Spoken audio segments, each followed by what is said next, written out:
जनाब स्पीकर, मैं ये जो इंस्टॉल्ड रजीम है, मैं इसे अवाम का मुंतखब हाउस नहीं कहता। मैं इसको मुंतखब अवामी नुमाइंदे नहीं समझता जो ट्रेजरी पैचेज है। ये अवाम का मैंडेट लेके नहीं आए, ये इलेक्शन के जरिए नहीं आए, ये सिलेक्शन के जरिए भी नहीं आए, ये इंस्टॉल्ड है। मैं साथ जो बात जहां कर रहा हूं, अल्लाह अल्लाह हक है। कभी अगर मैं जिंदा रहा तो ये बात सामने आएगी, जैसे सुप्रीम कोर्ट ऑफ पाकिस्तान का वर्डिक्ट आया है कि 90 में IGI कैसे बनी थी, और वो जो वर्डिक्ट है कि IGI कैसे मार्ज वजूद में आई।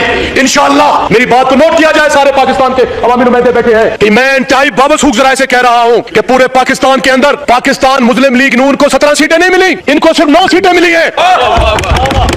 मैं दोहरा रहा हूं, इनको 9 सीटें मिली है। NA 1 से लेके NA 100 तक इनकी कोई सीट नहीं थी। ये धांधली करके जीते हैं, इनको अवाम ने वोट नहीं डाला। और कराची के अंदर जनाब स्पीकर मेरे भाई बैठे हैं, अगर मेरी बात झूठी साबित हो जाए मुझे गोली मार देना, मेरा खून आप पे हलाल है कि 20-22 में से पाकिस्तान तहरीक इंसाफ 20 सीटें जीती है, 19वीं सीट पाकिस्तान पीपल्स पार्टी जीती है, और 20वीं सीट जमात इस्लामी जीती है। और मेरी और बात भी कहने दें सर कि इंटीरियर सिंध के अंदर पाकिस्तान तहरीक इंसाफ 58 सीटें जीती है MPA की, उनको हराया गया है। एक ऐसी हुकूमत जो 6.1 की ग्रोथ रेट के साथ जा रही थी, कोरोना था, मुश्किल हालात थे, उसके बावजूद आपकी तरक्की रेमिटेंस आपके आ रहे थे, आपके एक्सपोर्ट बढ़ रही थी, आपका यहाँ आपको हेल्थ कार्ड मिल रहा था, आपको यहाँ एहसास कार्ड मिल रहा था, यूथ के प्रोग्राम्स थे, पाकिस्तान खुशहाल हो रहा था। इतने बड़े क्राइसिस के बावजूद पाकिस्तान तरक्की कर रहा था। जनाब स्पीकर, मैं चंद कंपैरिजन से बात करूंगा, मैं ऐसी हवा में बातें करने वाला नहीं हूं। बैरिस्टर साहब, मैं आंखों में आंखें डाल के बात करने का कायल हूं, और मैं दलील के साथ बात करने का कायल हूं। सर, जब हमें अप्रैल 22 के अंदर इमरान खान की हुकूमत को रजीम चेंज के जरिए चेंज किया गया, तो उस वक्त इंटरनेशनल प्राइसेस जो थी वो 100 पे था सर, डॉलर था उसकी कीमत इंटरनेशनल मार्केट में पेट्रोलियम की। लेकिन पाकिस्तान के अंदर उस वक्त 150 का हम पेट्रोल दे रहे थे, 140 रुपए का हम डीजल दे रहे थे। लेकिन आज क्या हालात है सर, $65 इंटरनेशनल प्राइसेस है, लेकिन पेट्रोल जो है पाकिस्तान के अंदर 253 का मिल रहा है, और डीजल जो है 254 का मिल रहा है सर। और सर, जो आपके पास कर्जे हैं, लार्ज स्केल मैन्युफैक्चरिंग सर आपकी माइनस में जा रही है, जो 3 साल से नेगेटिव जा रही है, चाहे वो PDM 1 थी,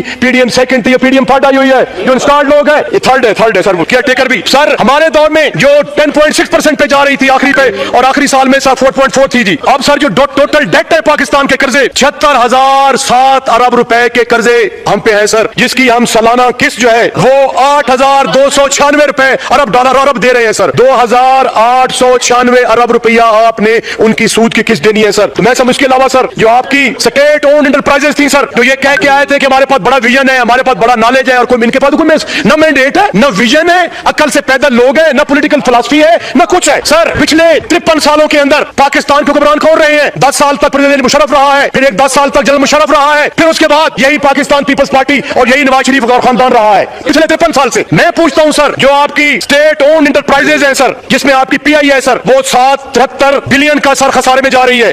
आपकी पाकिस्तान स्टील मिल जो है 31.1 बिलियन के खसारे में जा रही है।